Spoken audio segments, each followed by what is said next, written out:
Hiya, dishies. After that wonderful estate sale, I decided to go to my favorite charity shop, the Monterey Peninsula Volunteer Services Shop, and I was really disappointed. There were a couple cute things in there, like these books, but the shelves were empty.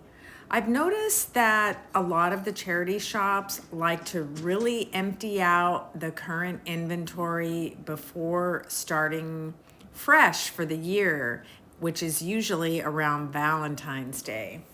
So I wasn't surprised, but I was still disappointed. I'll let you have a look.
I was absolutely crazy about these chalkware bookends of nurses. Unfortunately, they had both been previously decapitated and otherwise maimed. They were $10 a piece, and they have this familiar signature on the back. It looks familiar, but I just can't place it. Do you know what that signature is? Anyway, I really liked them.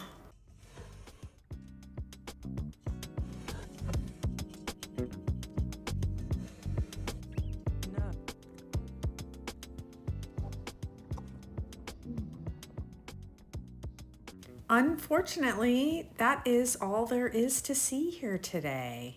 I know I am bummed because this will continue through the end of January.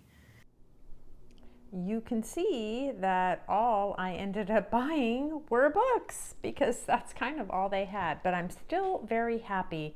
And I did end up getting this. I paid $1 for it. It's an Avon tweezers, and I actually got it for my minis and dollhouse crafting.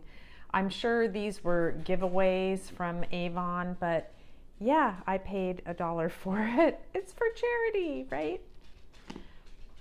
All right, let's start here. The first one is Selected Short Stories of Franz Kafka. You probably know Franz Kafka. He was a Czech novelist, at the turn of the century, and he wrote a lot of short stories like The Metamorphosis, you know, the one about the bug. If you've read that, leave a comment. That's one of my favorite stories. Anyway, my son just read that, and he likes these kind of, you know, turn of the century bohemian authors, and I bought that for him. And I told him he couldn't have it until I did the haul. So it's got short stories in there. I mean, it was only $2 for a vintage published book. In the 50s, probably first published in the 30s, it looks like. And here they are. If you've never read Kafka, I highly recommend it. It's very interesting stories and writing. The Hunger Artist is another really great story. Anyway, I bought that for him. The print is not too small, and it looked like it was in pretty good condition. And the next one is Ernest Hemingway's pirated edition collected poems, originally published in Paris. This was published in 1960, was $5. They sell for about $10 online. It's just really kind of a little pamphlet. And one of my husband's friends, our neighbor, really loves Ernest Hemingway. I can't say I feel the same, but you know, nevertheless, if you're a Hemingway fan, leave a comment. Anyway, these are a little bit racy and have some foul language, so I won't open it up too much. But this was a nice little collectible, and I'm sure that our neighbor doesn't have this one, so we will give that to him as a little gift. Next, I have one of those little leather library books. This one is called The Salinas Scandal by James Barrie. And yes, that's the same J.M. Barrie who wrote Peter Pan. I am not at all familiar with this story or much with James Barrie. I believe he was a Scottish author and of course wrote Peter Pan, which is the one that we all know. Anyway, I bought that. That was $2. Those are fun to collect. This was $2. This was a kid's book, a library book, Voices and Verse. I loved the cover. And obviously it's a library book, 1943. And there's, you know, the standard nursery rhymes, but very cute little illustrations. Look at that. And I will probably end up, I just think these illustrations are so sweet. Even though they're in black and white, it's a cute little book. And I will probably give this to Alicia. That's kind of a nice one of Santa Claus there. I'll give this to Alicia for her junk journaling. Or maybe I won't. She's a book murderer. Anyway, that was $2. Oh, it says right on there, 1943. This one, if you are watching my new channel, The Doll Cupboard, you might have seen an animation with this book in it called Mildred's Married Life, and you saw the set of these books on the shelf there in the shop along video.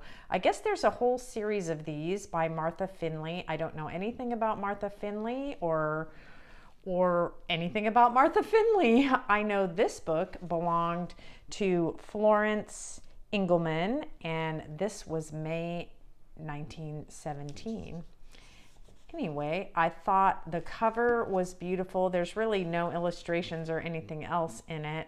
And I think they're just stories about a woman named Mildred and her life, because I know some of the other stories had to do with her children and so forth. Published in 1910. This was $3, but I liked this cover and thought it would make a nice backdrop in some photographs or animation. This book I really like. This was $5, printed in 1950, and it is a Birds of Audubon print. And look at the little feathers, the little graphic there on the front. This one belonged to, looks like Ruth Jackson, and it just had some really nice images of birds in it. some nice illustrations, and you know, they might be kind of fun to do something with. I wouldn't cut them out of here. I would just make a colored copy if I wanted to use them. They'd make nice little postcards or stationery, or you could decoupage things with them, or you could learn about birds. I like birds. I know a lot of people like birds. There's just something about birds, right? But this had some nice illustrations and some nice information, and I thought it was a really great book for $5.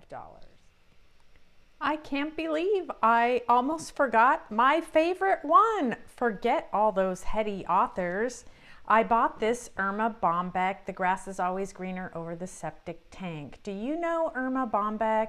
She was a humorist, a newspaper columnist, and an author, and her books were very, very popular in the 1970s and 80s when I was growing up. And my mom would read them and I would read them, and I absolutely loved her. In fact, I used to want to be a writer, and I would say, I want to be a writer like Erma Bombeck. She has a cheeky sense of humor about life as a mother. And if you are a parent or have been in a family or have a family or a child or a sibling, you will love her writing. It is so funny and cheeky and just, you know, it's just a nice, refreshing look at life instead of being so serious all the time. Funny. It's just so funny. But I wanted to share a book that my son gave me. He bought this book at a used bookstore. I don't remember what he paid for it. It's called The Acute Abdomen in Rhyme by Zeta. We did look up who the actual author was. The owner of this book was Dr. Charles Shibetta, who Zeta was. He was another physician. Drawings by Peter Collingwood. This is the 3rd edition. Anyway, it's a really cool book, all in verse, about abdominal pain and abdominal ailments that may or may not need surgery, which is what acute abdomen is. So for you medical people, doctors or nurses or operating room technicians, this is really fun. I read it from cover to cover because it was so clever and interesting, and it's educational. So he wrote this for his students to help them remember the things they need to know when they are assessing a patient. And it's just a really cool book if you like that sort of thing. I had never heard of it or seen anything like it. They do sell online for, we looked it up, I think it was between $20 and $50 depending.